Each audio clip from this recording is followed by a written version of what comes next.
안녕하세요. 저는 임승수라고 합니다. 저는 이제 책을 쓰고 강의를 하면서 산 사람인데요. 오늘 여러분과 여기 나와 있죠? 자기소개서 쓰기에 대해서 한번 다뤄보려고 합니다. 크게 두 가지 내용을 얘기할 계획인데요. 첫 번째는 내 글로 사람의 마음을 움직이는 법. 내 글로 이제 감동을 주는 것이죠. 왜냐면은 여러분이 쓴 자기소개서로 그 자기소개서를 검토하는 인사팀 담당자나 아니면은 입학사정관 이런 사람들의 마음을 움직여야지 우선 뽑힐 거 아닙니까? 그죠? 그리고 이제 이제 글로 사람의 마음을 움직이는 법에 대해서 다루고 나서 후반부에는 자기소개서에서 주로 나오는 질문들이 있어요. 그러면 그 질문들에 대해서 구체적으로 어떻게 써야 하는지에 대해서 이제 다뤄보겠습니다. 이제 첫 번째 내용으로 들어가서 바로 글로 어떻게 감동을 주느냐. 사실 굉장히 쉽지 않은 질문이죠. 수많은 사람들이, 특히 문학 청년들이 자신의 글로 많은 사람들을 감동을 주고 싶어 하지만 이것이 쉬웠다면 뭐 누가 그렇게 힘들게 글을 쓰겠습니까? 근데 생각보다요, 제가 지금부터 설명할 요 한 가지만 알면 의외로 내 글이 순식간에 감동적이 되는 그런 기적을 아마 경험하게 되실 거예요. 그래서 한번 제가 약장수처럼 한번 여러분을 지금 저의 글로 한번 슬프게 만들어 보겠습니다. 자, 어떻게 한번 여러분을 글로 한번 슬프게 만들어 볼까요? 제가 준비를 해놓은 게 있습니다. 그림판이죠. 제 온몸에 흐르는 이 슬픈 기운을 다 이 나루토가 차크라를 모으듯이 손끝에 모아가지고 이 슬픈 기운을 담아서 제가 여기다가 이제 뭘 쓸 거예요. 뭘 하고 있는 거죠, 제가? 이야, 슬자죠? 제가 개발한 글씨체예요. 슬픈 채. 너무 슬프니까 손가락이 떨려요.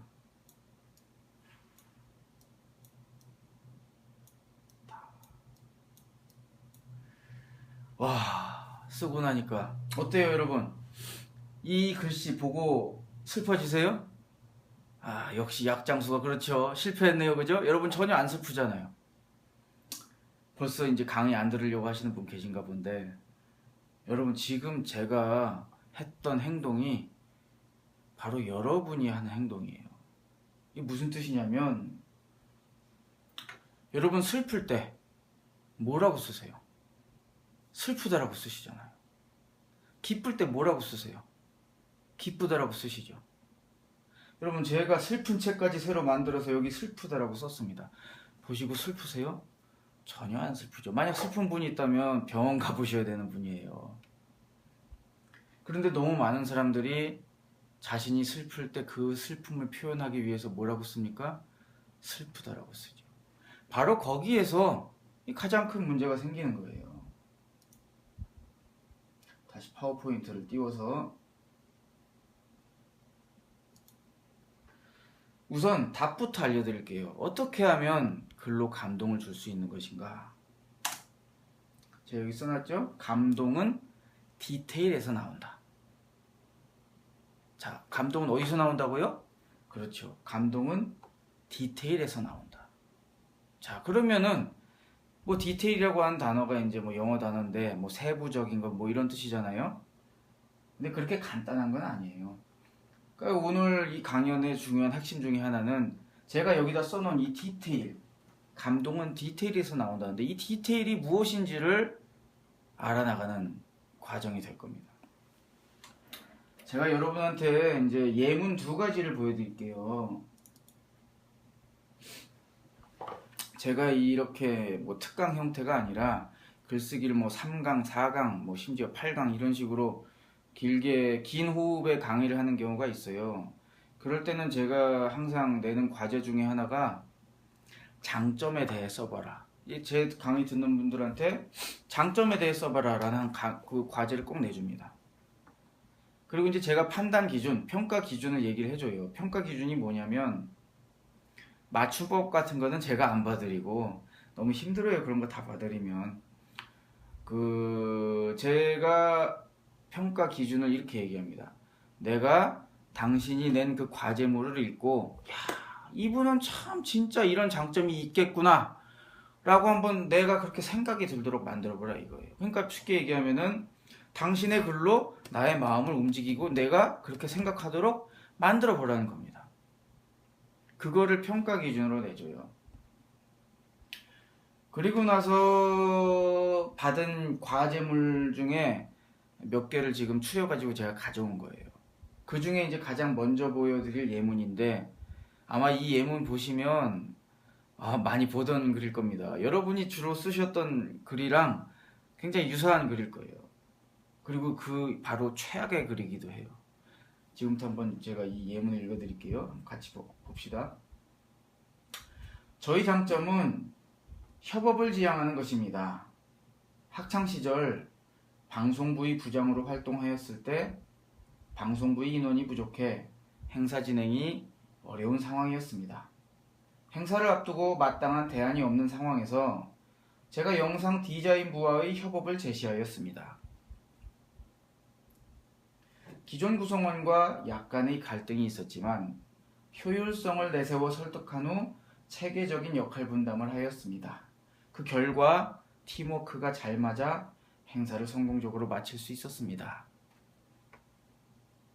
원만한 협업을 위해선 상대방의 입장을 배려할 줄 알아야 한다고 생각합니다. 이를 위해 저는 항상 열린 마음으로 상대방의 의견을 수용하려 합니다. 이런 저희 장점을 가지고 동료 선배 사회와 협력하여 조직의 목표가 실현되도록 노력하겠습니다. 무난하게 쓴 것 같죠? 뭐 크게 탈도 없는 것 같고 괜찮은 글 같으시죠? 그렇게 생각되면 정말 문제인 거예요. 아니 이 글이 뭐가 문제인데? 라고 생각하실지도 모르겠지만 제가 지금부터 이 글과 이 과제물과 대척점에 있는 글을 하나 또 소개해 드릴 거예요. 역시 이분도 자신의 장점에 대해서 이제 썼는데 여러분이 이제 앞에 제가 읽어드렸던 글과 지금 이 글과 어떤 글이 여러분의 마음을 확 움직이는지를 한번 비교를 해보세요. 자, 제가 읽어볼게요. 어머니는 다른 또래들에 비해 말 배우는 것이 느리고 어눌하게 말하는 저를 많이 걱정하셨습니다. 잘 못 말하는 부분을 지적해 주시고 바른 발음이 나올 때까지 계속 시키며 노력했었지만 차도가 없자 4살 때부터 대구 계명문화대 대명 캠퍼스 내거리에 있었던 언어치료실에서 치료를 받게 되었습니다. 3평 정도의 좁은 공간에 책상이 가운데 놓여 있었고 내과에서 볼 법한 차가운 쇠막대기, 수술용 장갑, 수십 장의 단어 카드, 거울, 녹음기가 놓여 있었습니다. 구석 책장에는 한 층이 전공책으로 가득 채웠고 나머지 공간은 소리가 나는 장난감들로 채워져 있었고 그 방에는 30대 후반의 남성분이 의자에 앉아 계셨습니다. 그 남성분은 수술용 장갑을 낀 손으로 제 혀의 위치를 바로잡아 주시고 똥 누는 소리 내지 말라며 자연스러운 발음이 나올 때까지 계속 시켰습니다. 마음 같아서는 정확한 발음을 해서 빨리 답답하고 무서운 언어치료실에서 나와서 건너편 편의점에서 파는 딸기맛 쉐이크를 먹고 싶었습니다. 빨리 나가고 싶어서 열심히 했지만 선생님의 표정은 늘 찌푸렸고 그 모습을 볼 때마다 입과 혀가 내 맘 같지 않아서 너무나 속상했습니다. 과정을 포기하고 싶었지만 당시 더 이상 어눌한 말투 때문에 또래들에게 놀림을 받기 싫었기 때문에 포기할 수가 없었습니다.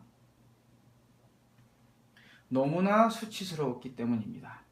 한 번은 제가 종이를 붙이려고 친구에게 풀을 빌려달라고 말했습니다. 처음에는 그 친구가 못 알아들은 듯 다시 한번 말해달라고 했습니다.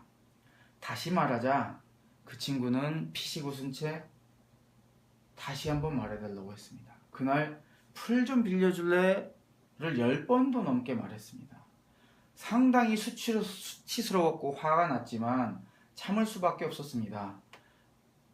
그렇게 목이 쉬어버리고 안면 격리원을 참아가며 10년을 보내는 동안 포기하지 않고 다시 도전하는 오기가 몸에 배였습니다.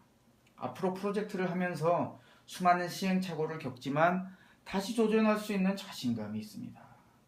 아유, 목이 아프네요. 읽으니까. 자, 보세요. 제가 지금 두 개의 글을 소개해 드렸는데 어느 글이 더 여러분의 마음을 움직입니까? 첫 번째 글이에요? 지금 글이에요? 당연히 지금 글이죠? 왜 첫 번째 글보다 지금 읽은 글이 더 여러분의 마음을 움직이는가? 바로 이것을 아는 게 굉장히 중요한 거예요. 자, 여러분이 생각해 보세요. 여러분의 글로 다른 사람을 슬프게 만들려면, 사람이라는 존재를 내 글로 슬프게 만들려면 우리가 무엇에 대해서 잘 알아야 될까요? 단순히 문장력, 어휘력? 아니죠. 그거보다 더 우선해서 알아야 될 것이 있어요. 바로 사람이란 존재가 언제 어떻게 슬퍼지는지를 알아야 내가 내 글로 사람을 슬프게 만들기도 하고 또 기쁘게 만들기도 하고 놀라게 만들 거 아닙니까? 그죠? 그래서 우리가 한번 생각을 해보자고요. 사람이라는 존재가 어떤 식으로 마음이, 감정이 변화가 오는지를. 여러분이 영화 같은 거 보고 갑자기 슬퍼지는 장면 나오면 슬퍼지죠. 그러면 그 슬퍼지게 된 과정을 보면 어떻습니까? 여러분이 뭔가 화면을 계속 봤어요. 그리고 그 사람들의 대사를 한참 들었어요. 그러니까 뭔가 본다라고 하는 정보가 눈에 들어오고 들린다라고 하는 소리 정보가 눈에 들어오고 나서 그것들이 두뇌에서 계속 쌓이고 쌓이니까 어떻게 된 거예요? 슬퍼진 거예요. 기뻐지기도 하고. 여러분, 인간이라는 존재가요, 외부 세상, 우리가 보이는 이 바깥 세상에 대한 정보를 무엇을 통해 얻죠? 5가지의 감각기관을 통해서 얻죠. 오감이라고 하잖아요. 냄새 맡고, 맛보고, 듣고, 촉감을 느끼고, 보고. 그렇게 5가지의 감각기관을 통해서 들어온 정보들이 우리의 신경계통을 타고 전기신호로 바뀌어가지고 신경계통을 타고 어디로 모이죠? 우리의 뇌로 모이죠. 그 전기신호들이. 그리고 뇌는 그 전기신호를 다시 우리가 지금 느끼고 있는 이런 형태로 이미지로 복원을 해가지고 연산 처리를 해서 복원을 하죠. 그리고 나서 어떻게 됩니까? 뇌에서 그 감각기관으로 들어온 정보를 가지고 뇌가 연산을 한 후에 우리의 마음이 어떻게 되는 거예요? 바뀌는 거예요. 기뻐지거나 슬퍼지거나 뭔가 그런 정서감이 들기 시작하는 거죠. 제가 굉장히 중요한 얘기한 거예요. 사람이란 존재가 이렇게 5가지의 감각기관을 통해서 얻은 정보를 처리해가지고 마음이 변하는 존재잖아요. 그죠? 그러면 여러분이 다른 사람의 마음을 움직이려면 여러분의 글로 뭘 해야 되는 거예요? 그렇죠. 우선 보여줘야 되는 거예요. 그리고 들려줘야 되죠. 냄새 맡게 해줘야 되고요. 맛을 볼 수 있게 해줘야 되고요. 촉감을 느낄 수 있게 해줘야 돼요. 왜요? 사람이란 존재가 그렇게 정보를 얻어서 마음이 바뀌는 존재니까요. 그렇지 않겠어요? 내 글로 보여주고 들려주고 맛보게 해줘야지 그 사람의 마음을 바꿀 거 아닙니까? 자, 요 사실을 염두에 두시고 아까 봤던 그 2가지 예문을 다시 뜯어보죠. 자, 첫 번째 보여드렸던 예문이 왜 문제가 있는지를 여러분이 이제 구체적으로 알 수가 있어요. 자, 봅시다. 여기 뭐라고 나오나? 기존 이 글의 목적이 뭐예요, 지금? 자신의 장점이 협업을 지향하는 것이다. 그러니까 협업을 잘한다는 것을 설득을 해야 되는 거예요. 입학 사정관이라든지 아니면 면접관이 이걸 보고. 자, 봅시다. 기존 구성원과 약간의 갈등이 있었지만이라고 나와요. 자, 갈등. 눈에 보이나요? 갈등이 눈에 보여요? 안 보이죠. 들려요? 안 들리죠. 왜 그렇죠? 갈등이라는 단어는 구체적인 단어예요? 추상적인 단어예요? 그렇죠. 추상적인 단어죠. 추상적인 단어를 이렇게 달랑 써놓으면 도대체 이 갈등이라는 단어만 가지고 무슨 일이 있었는지 알 수가 없죠. 왜냐면 보이지도 않고 들리지도 않고 맛볼 수도 없는 단어니까. 계속 가보죠. 효율성을 내세워 설득한 후 체계적인 역할 분담을 했대요. 충격적인 얘기. 효율성을 내세워 설득한 후 체계적인 역할 분담을 했다는데 무슨 일이 있었는지 아시겠어요? 모르겠죠. 갈등이 있었다는데 누가 누구 약속을 안 지켜서 그런 건지 아니면은 누구를 때려서 그런 건지 알 수도 없고 효율성을 내세워 설득한 후 체계적인 역할 분담을 했다는데 도대체 무슨 일이 있었는지 전혀 모르겠어요. 왜냐하면 효율성, 설득, 체계적인 역할 분담 다 눈에 보이지 않는 단어들이거든요. 더 충격적이죠? 그 결과 팀워크가 잘 맞아 행사를 성공적으로 마칠 수 있었답니다. 자,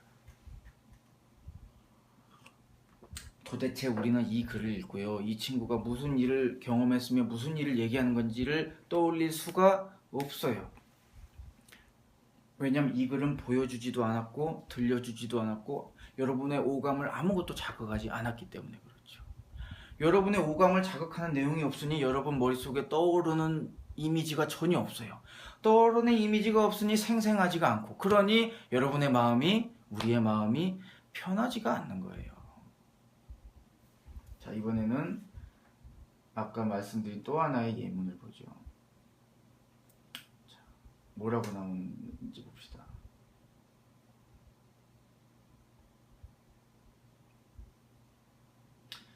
여기 보죠. 4살 때부터 대구 계명문화대 대명 캠퍼스 내거리에 있었던 언어치료실에서 치료를 받게 됐대요. 세상에.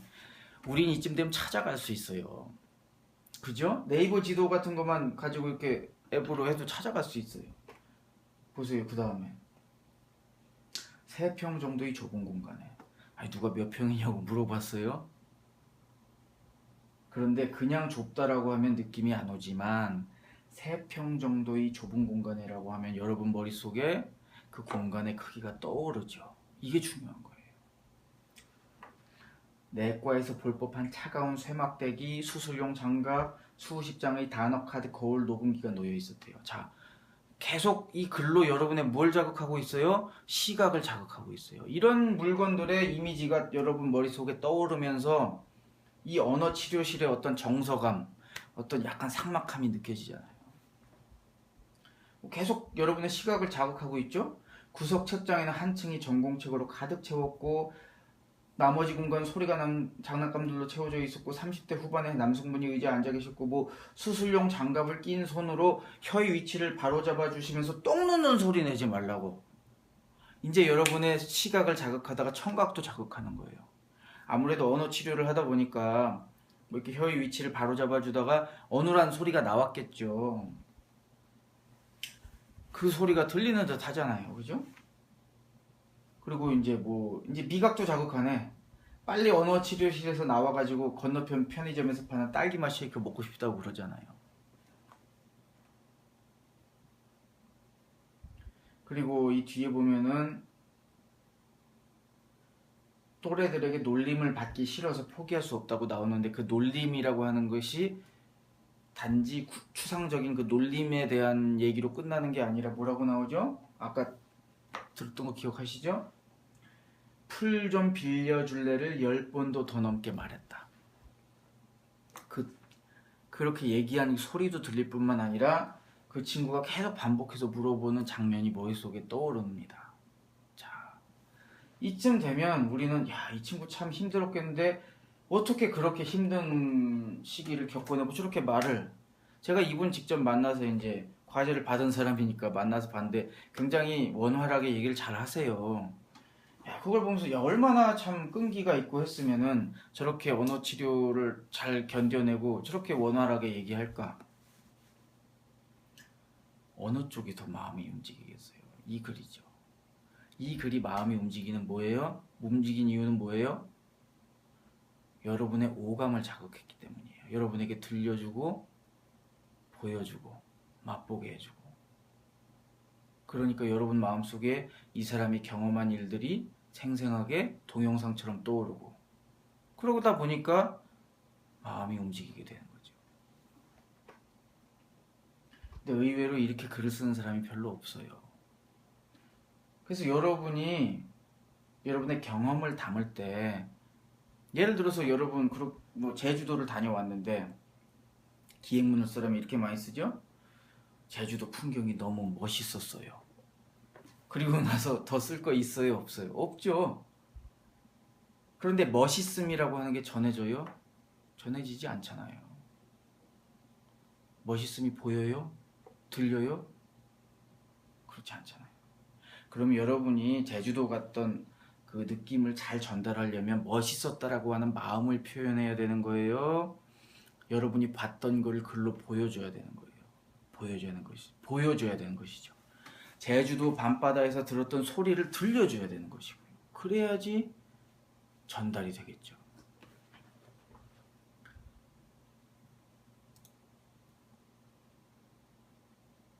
자, 감동은 디테일에서 나온다고 했는데 이제 이 디테일이 뭔지 아시겠죠? 디테일이란 바로 여러분의 이 독자, 읽는 사람의 오감을 자극하라는 의미죠. 그것도 생생하게. 이 글 소설가 김현수 씨가 쓴 글인데 제가 지금까지 했던 얘기를 굉장히 압축적으로 잘 담고 있어요. 그래서 제가 한번 이렇게 옮겨왔는데 한번 읽어드릴게요. 30초 안에 소설을 잘 쓰는 법을 가르쳐 드리죠. 봄에 대해 쓰고 싶다면 이번 봄에 무엇을 느꼈는지 말하지 말고 무슨 일을 했는지 말하세요. 사랑에 대해 쓰지 말고 사랑할 때 연인과 함께 걸었던 길, 먹었던 음식, 봤던 영화에 대해 쓰세요. 감정은 절대로 직접 전달되지 않는다는 걸 기억하세요. 전달되는 건 오직 우리가 형식적이라고 부를 만한 것뿐이에요. 이러한 사실을 이해한다면 앞으로는 봄에 시간을 내 특정한 꽃을 보러 다니고 애인과 함께 어떤 음식을 먹었는지 그 맛이 어땠는지 그날이 날씨는 어땠는지를 기억하려 애쓰세요. 강의 끝. 이 강의가 끝이란 얘기는 아니고요. 보세요. 제가 했던 얘기가 다 들어있죠. 감정은 절대 직접 전달되지 않는다. 예? 슬프다는 단어를 열심히 써봐야 슬프지 않다는 얘기예요. 전달되는 건 오직 우리가 형식적이라고 부를 만한 것뿐이에요. 오감이라고 하는 형식. 그 얘기를 담고 있는 거죠. 사랑에 대해 쓰지 말고 사랑할 때 연인과 함께 걸었던 길, 먹었던 음식, 봤던 영화에 대해 쓰면 사랑이 더 잘 전달된다는 거예요. 무슨 얘기인지 아시겠죠? 그래서 여러분이 앞으로 글을 쓰실 때 단순히 추상적인 단어, 사실의 나열만을 하지 마시고요. 오감을 자극하세요. 특히 보여주는 게 가장 중요합니다. 뇌과학적으로요. 우리 이 뇌가요. 우리 몸의 신체를 통제하잖아요.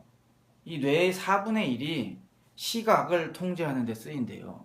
그만큼 시각 정보라고 하는 게 우리 인간한테 중요한 거예요. 그래서 지금 여러분 제가 사실 다 여러분 국어 시간에 배운 얘기 하고 있는 겁니다. 묘사, 그죠? 시각적 심상, 청각적 심상, 공감각적 심상, 뭐 미각적 심상 이런 거 있잖아요. 그게 다 뭐란 얘기예요? 오감을 자극하라는 얘기죠. 근데 열심히 배워도 그 진정한 의미를 모르면 사용할 수가 없는 거죠. 이제 아시겠죠? 왜 오감을 자극하는 게 중요한지. 자, 제가 이제 첫 번째 단계에서 사람의 마음을 움직이는 법에 대해서 글로 사람의 마음을 움직이는 법에 대해서 좀 정리해서 말씀드렸어요. 감동은 디테일에서 나온다. 자, 이제 1단계를 마쳤고요. 이제 본격적으로 자기소개서를 쓰는 방법에 대해서 한번 들어가 보겠습니다. 아마 자기소개서를 좀 써본 분들은 대부분 이런 거 정도를 묻는다는 걸, 물론 질문이 좀 달라지는 경우도 있지만 대부분 이 정도를 물어봐요. 성장 과정 좀 물어보고 성격의 장단점도 물어보고 학교생활 물어보고 뭐 지원 동기, 입사 후 포부, 뭐 꼭 입사가 아니더라도 예를 들어서 진학, 대학이라고 하면 이제 뭐 진학 후일 수도 있겠죠. 아무튼 자기소개서를 이제 이 항목대로 열심히 쓴단 말입니다. 자기소개를 해요. 이 자기소개서를 쓸 때 가장 많이 하는 실수 중에 하나가 뭐냐? 자기소개서를 쓰랬다고 자기소개를 하고 있어요. 여러분은 한번 솔직하게 자기를 소개해 보세요. 과연 뽑히겠나? 저도 저 안 뽑아요. 하루 종일 놀 생각만 하고 있는데 제가. 여러분 제가 대놓고 물어볼게요. 자기소개서의 목적, 여러분이 자기소개서를 쓰는 목적이 자기소개입니까? 취업이고 진학입니까? 취업이고 진학이잖아요. 그러면 취업되고 진학할 수 있게 자기소개서를 써야 되는 것이지, 자기소개서의 목적이 자기소개가 아니에요, 여러분. 제가 지금부터 여러분한테 드릴 얘기는 바로 그거예요. 어떻게 하면 취직과 진학을 가능하게 할 자기소개서를 쓸 것인가. 여기에 초점을 맞추고 말씀드릴 겁니다. 진짜 이 답답한 게 뭐냐면요. 이 성장 과정 딱 있잖아요. 그러면 성장 과정을 쓰랬다고 성장 과정을 쓰고 있어요, 진짜. 성격의 장단점 쓰랬다고 성격의 장단점을 쓰고 있고요. 학교 생활 쓰랬다고 학교 생활 쓰고 있어요. 한번 상식적으로 생각해 보세요. 예를 들어서 이거 성격의 장단점. 저는 성격이 거지 같습니다. 술만 먹으면 꽐라가 돼요. 성격이 아주 안 좋습니다. 라고 쓸 정신 나간 사람 있어요, 없어요? 없단 말이에요. 중요한 게 뭐냐면 이 자기소개서를 쓰는 100명이면 100명이 다 지성격이 나쁘다고 쓸 리가 없어요. 좋다고 쓸 거란 말이에요. 그러면 모든 그 취준생이, 취업준비생이 다 자기 성격이 좋다고 쓸 게 뻔히 알면서도 왜 기업 같은 곳에서 이 질문을 왜 할까? 라는 생각을 한 번이라도 해봤어야 되는 거예요. 왜 성격 좋다고 쓸 게 뻔한데도 불구하고 이 질문을 계속 할까? 여기 있는 각각의 질문들이 있죠. 여러분이 역발상을 해야 되는 거예요. 왜 기업이, 왜 저 대학이 나에게 이 질문을 하는가? 도대체 무엇을 알고 싶어서? 그것을 하나씩 한번 잘근잘근 따져보겠습니다. 우선 성장 과정. 제 아내가 원래 기자였어요. 그래서 기자 시절에, 지금은 이제 아내도 전업 작가, 저처럼 전업 작가를 하고 있는데, 아내가 이제 기자 시절에 중견 기업의 CEO랑 이렇게 얘기를 하다가 그 CEO가 그런 얘기를 하더래요. 아내한테. 누구누구 기자, 누구누구 기자. 우리 회사는 만약에 우리한테 입사 지원한 이 지원자가 2명이 있는데 비슷한 조건이다. 대부분 나머지가 비슷한 조건이면 가난한 집 출신을 뽑지 않습니다. 라고 하더래요. 그 이유가 뭔지 궁금하시죠? 제가 이제 이 자기소개서 강연을 이제 가끔 할 때가 있는데, 뭐 고등학교 가서 하기도 하고 대학교 가서 하기도 하고 그러는데, 거기 가서 꼭 물어봐요. 이 질문을 해요. 왜 기업이 비슷한 조건이면 가난한 집을 안 뽑을까요? 솔직히 거의 대부분의 고등학생이나 대학생들이 이유를 잘 몰라요. 그런데 이 사회생활을 좀 하신 분들 있잖아요. 이유를 많이 맞춥니다. 한번 여러분도 대답해 보세요. 왜 비슷한 조건이면 가난한 집 출신은 안 뽑을까요? 횡령 때문이에요. 횡령. 회사에서 돈 사고가 난다는 얘기죠. 기분 나쁘시죠? 저도 이 얘기 듣고 기분 되게 나빴어요. 아니, 집이 가난하면 무조건 횡령하나요? 말도 안 되는 소리잖아요. 그런데 이런 통계가 있는 거예요. 기업의 인사팀 같은 곳에서 회사 직원들의 어떤 이력을 다 데이터화 시킬 거 아닙니까? 대조군이 있는 거예요. 집안이 좀 유복한 출신, 가난한 출신을 놓고 대조군으로 놓고 통계를 내는 거죠. 양쪽 그 대비되는 대조군에서 횡령이 발생할 확률에 대해서 건수를 따져가지고 확률을 계산할 수 있겠죠. 두 대조군 사이에서 유의미한 차이가 있는 거예요. 조금이라도 데이터상으로. 그럼 여러분 입장에서는 비슷한 조건이면 당연히 누구를 뽑겠어요? 횡령 발생이 확률이 더 적은 쪽을 뽑겠죠. 특히 금융권이 이게 굉장히 심합니다. 금융권은 더 이런 부분에 민감하니까요. 아무래도 돈 만지는 곳이잖아요. 그런데 의외로요, 굉장히 많은 사람들이 자소서를 쓸 때 이렇게 쓰더라고요. 저희 집은 비록 어렵고 힘들었지만 저는 불굴의 의지를 가지고 열심히 해가지고 그걸 이겨내고 더 뭔가 자기의 성과를 이뤘다는 거죠. 자기는 자랑이라고 쓰고 있는데 이 비슷한 조건이면 누가 떨어져요? 자기가 떨어지는 거예요. 그 얘기 쓴 것 때문에. 기업이 성장 과정이라고 하는 걸 물어보면 이걸 왜 물어보는지부터 한번 생각해 볼 필요가 있는 거예요. 기업이 성장 과정을 물어보는 이유는 자신들이 선호하는 성장 과정이 있는 거예요. 이런 성장 과정을 거친 사람들이 우리 회사에 들어왔을 때 잘 적응하고 일을 잘하더라. 이런 나름의 판단이 있는 거죠. 특히 이제 큰 조직, 대기업일수록 더 그런 게 있어요. 뭐냐면 어떤 것을 선호하느냐, 무탈하고 굉장히 무탈하고 유복하고 행복한 집안에서 가정교육 잘 받은 사람을 원해요. 일반적으로 이런 사람들이 회사에 와서 적응을 잘한다라고 하는 이런 경험적인 판단이 있는 거예요. 그러면 이제 성장 과정에다가 무엇을 어필해야 되는지를 아시겠죠? 내가 집안 분위기 화목하고 무탈한 집안에서 가정교육 잘 받고 컸다라고 하는 느낌을 이 성장 과정에다가 줘야 되는 거예요. 이렇게 알려드리면 또 이렇게 쓰는 분들이 많아요. 엄한 아버지와 차상한 어머니 밑에서 어쩌고저쩌고 쓰레기 동행이에요. 다들 그렇게 쓰고 있거든요. 여러분, 이 어떤 성장 과정을 쓴 글을 읽고 얘는 진짜 가정교육 잘 받고 번듯하게 컸구나 라는 느낌을 생생하게 주려면, 그러니까 그렇게 입학 사정관이나 면접관의 이 마음을 움직이려면 그 글에 뭐가 있어야 된다고요? 제가 좀 전에 얘기했죠. 디테일이 있어야 되는 거예요. 그래서 여러분 자소서에 대해서 좀 공부하신 분은 아실 거예요.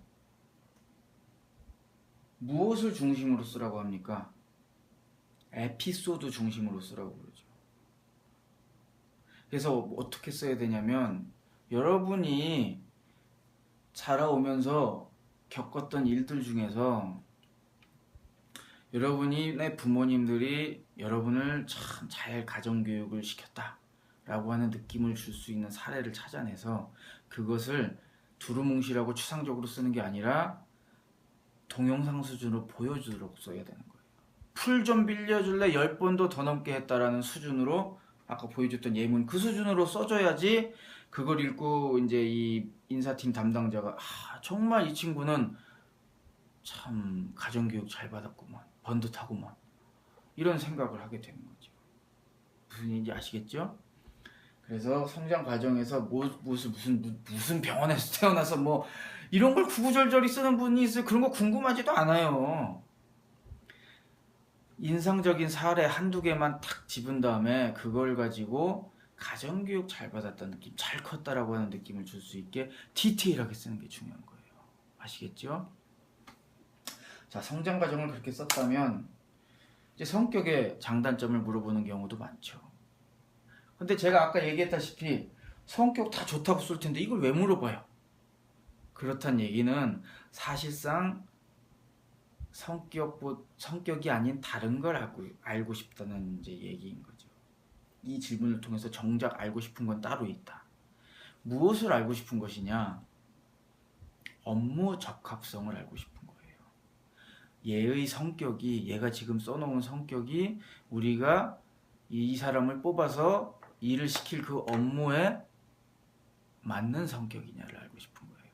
예를 들어서 영업직 사원을 뽑는다라고 해보죠. 영업직 사원이라고 하는 건 이제 막 물건을 파는 최전선에서 사람 상대하는 일이잖아요. 그런데 성격의 장단점에다가 저는 단점에 낯을 가립니다. 이거를 단점이라고 쓰고, 장점은 저는 어떤 문제가 생겼을 때 책상에 앉아서 그 문제가 풀릴 때까지 끈기 있게 책상을 벗어나지 않는 그런 끈기를 가지고 있습니다. 영업사원이 말이에요. 낯을 가리면서 책상 머리에 끈기 있게 앉아 있어요. 큰일 날 일이죠. 에? 그런데 그것은 어떤 직종엔 또 맞아요. 연구직에는 맞죠. 그래서 여러분이 성격의 장단점을 쓸 때 그냥 무작정 쓸 게 아니라 여러분이 이제 지원하는 그 업무에서 원하는 어떤 성격이 있을 거란 말입니다. 그래서 내가 가진 성격의 장단점이 사실은 내가 지원하는 업무에 딱 들어맞는 어떤 그런 것이라고 하는 것을 어필해야 되는 것이죠. 그래서 머리를 잘 굴리면요, 사실 단점도 장점으로 승화시킬 수 있는 거예요. 생각해 보세요. 영업직에 지원하면서 자기는 이제 너무 사람 만나는 걸 좋아하고 음주 가무를 좋아하다 보니까 좀 뭐 그런 부분에서 너무 뭐 이런 걸 막 장점으로 막 쓰고 있는데 사실은 그건 뭘 쓰고 있는 거예요. 영업직 사원 입장에서는 장점으로 되는 거잖아요. 그래서 사실 장단점을 쓰면서도 내가 지원하는 업무군을 잘 따져보면은 단점도 사실은 장점으로 쓸 수가 있는 거죠. 뭐 이런 거 쓰면 안 된단 말이에요. 그죠? 뭐 저는 낮잠을 잡니다. 아니 저는 늦잠을 잡니다. 그건 어느 뭐로 봐도 단점일 수밖에 없는 거죠. 하지만 생각을 잘하면 그 업무 분야에 맞게 단점도 사실은 장점으로 승화시킬 수 있는 걸 쓸 수가 있는 거죠. 무슨 얘기인지 아시겠죠? 그리고 이걸 쓸 때도 역시 그냥 두루뭉술하게 서술하는 게 아니라 어떤 특정한 에피소드를 잡아내가지고 야, 이 친구는 진짜 이런 장점이 있구나라는 생각이 들도록 디테일을 살려서 써줘야 되는 것이죠. 학교 생활 많이 물어보죠? 뭐 대학을 진학할 때 하는 경우라면 고등학교 생활을 물어볼 것이고 직장을 진학하는 경우는 대학 생활을 물어볼 것이란 말입니다. 그죠? 그럼 꼭 이렇게 쓰는 친구도 있어요. 뭐 수업도 열심히 듣고 또 뭐예요? 그 뭐 봉사도 열심히 하고 뭐 저거 뭐예요? 또 토익은 얼마고 뭐 동아리 활동도 열심히 하고. 여러분이 공부 열심히 안 했는지는 뭐만 보면 알아요. 학점과 성적표만 보면 알잖아요. 생활기록부 봐도 뭐 어떻게 사는지 알 수 있고. 근데 그렇게 성적표나 생활기록부 정도 보면 알 수 있는 걸 여기다 또 막 적는 사람들이 있어요. 답답한 거죠. 동어 반복 아닙니까? 기업이나 이 상급 학교에서 이 학교 생활을 물어볼 때 여러분의 성적표 정도만 보면 알 수 있는 거를 알고 싶어서 물어보는 건 아니에요. 학교 생활이나 이런 걸 물어보면서 진짜 알고 싶은 건 뭐냐면요. 이 친구의 잠재력이에요. 왜냐하면 그런 사람들이 꼭 있어요. 그 입학할 때 들어올 때 입사나 입학할 때 성적은 별로 안 좋아서 저희 거의 꽁지로 들어왔는데 막 일취월장을 하는 사람들 알고 봤더니 어마어마한 뭐 나루토로 치면 차크라가 많다든지 뭐 어마어마한 잠재력을 가지고 있어서 쫙 올라가는 사람들이 있거든요. 사실 그런 사람을 가려내고 싶은 거예요. 현재 있는 모습만으로 진짜 그런 가능성을 놓쳐서 못 뽑게 되는 경우는 회사 쪽이나 이런 데서 얼마나 아깝겠어요. 그죠? 그래서 이 학교 생활이나 이런 것을 쓸 때는요. 바로 여러분의 그런 가능성과 잠재력을 보여줄 수 있는 사례를 써야 되는데 그런 잠재력이나 가능성을 보여주기 위해서 이제 가장 좋은 건 그거 같아요. 문제 해결 능력을 보여주는 거예요. 내가 어떤 문제, 어떤 과제에 닥쳤을 때 그것을 어떤 방식으로 극복해내는지를 보여주는 거죠.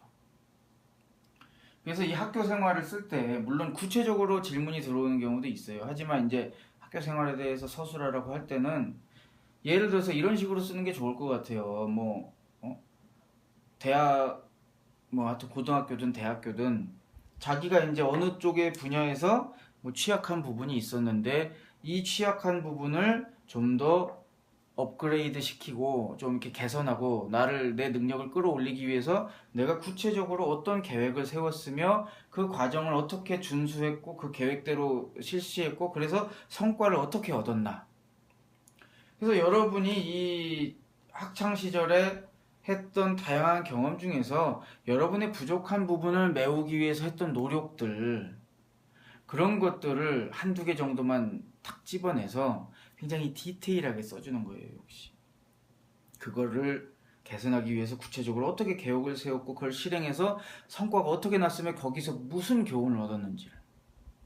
그러면 우리가 이제 입학사정관이나 이런 면접관들이 그걸 보면서 야, 이 친구는 현재 지금 학점이나 이런 건 딱 이 수준이지만 어떤 문제가 닥쳤을 때 이렇게 해결하는 이 과정을 보니 잠재력이 더 많은 친구구나 라고 판단할 수 있게 되는 거죠.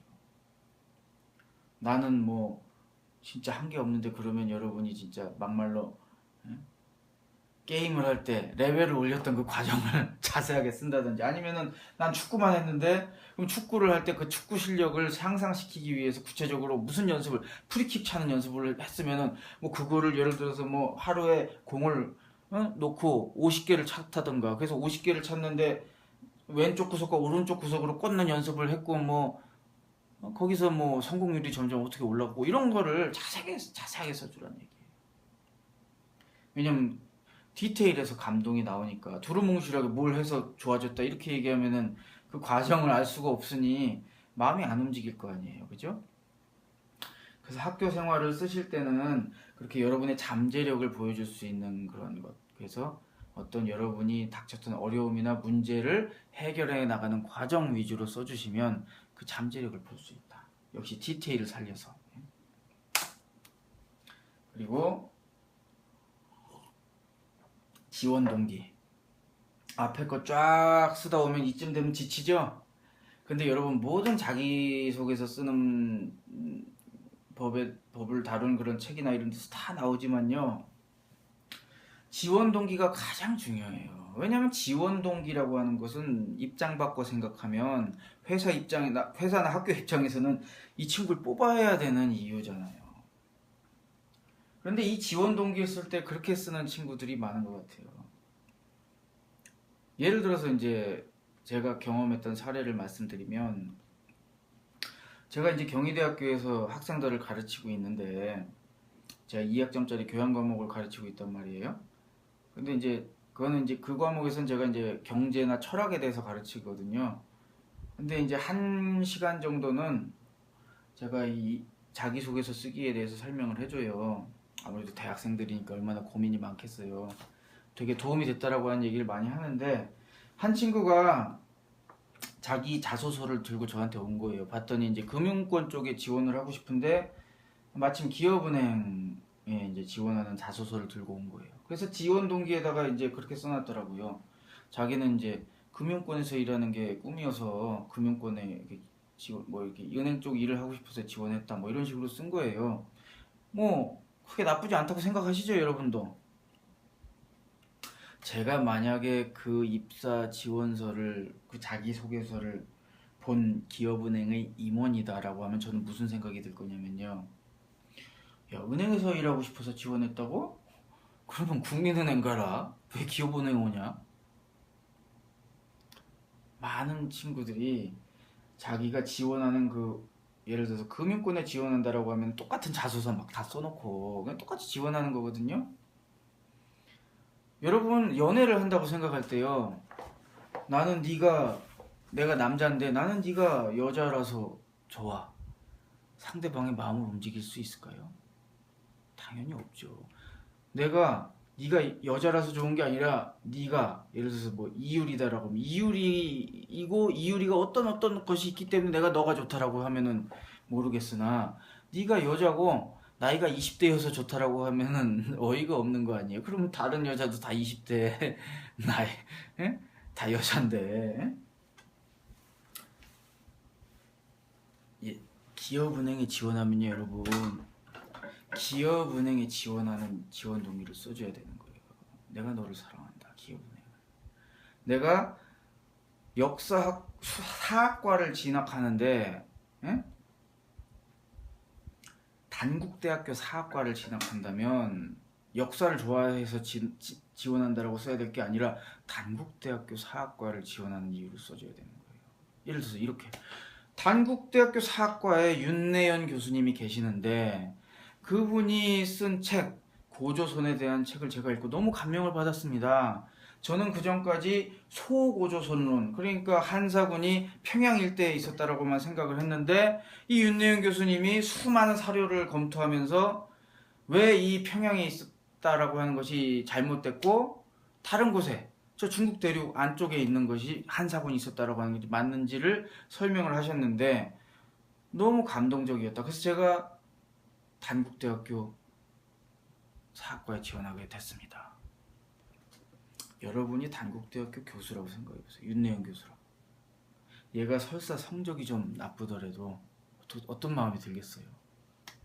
뽑고 싶을 거 아닙니까? 그래서 여러분이 조금 힘겹다 하시더라도 대학을 진학한다라고 하면 하필 그 대학 그 과에 지원하는 이유를 쓰셔야 되고요. 어떤 회사에 지원한다면 그 회사를 지원하는 이유를 여기다 써주셔야 돼요. 인지상정 아니에요. 사람 마음이 그렇게 움직이는 거 아닙니까? 물론 굉장히 디테일을 잘 살리셔야겠죠. 아시겠죠? 내가 너를 사랑하는 이유를 써줘야 된다는 거. 입사 후 포부. 이거 이제 면접 갔다가 입사 후 어떻게 할 거냐. 이제 당황해서 열심히 하겠습니다. 뭐 이런 정도로 얘기를 많이 하는데, 이것도 역시 구체적으로 써주는 게 좋아요. 예를 들어서 스튜어드.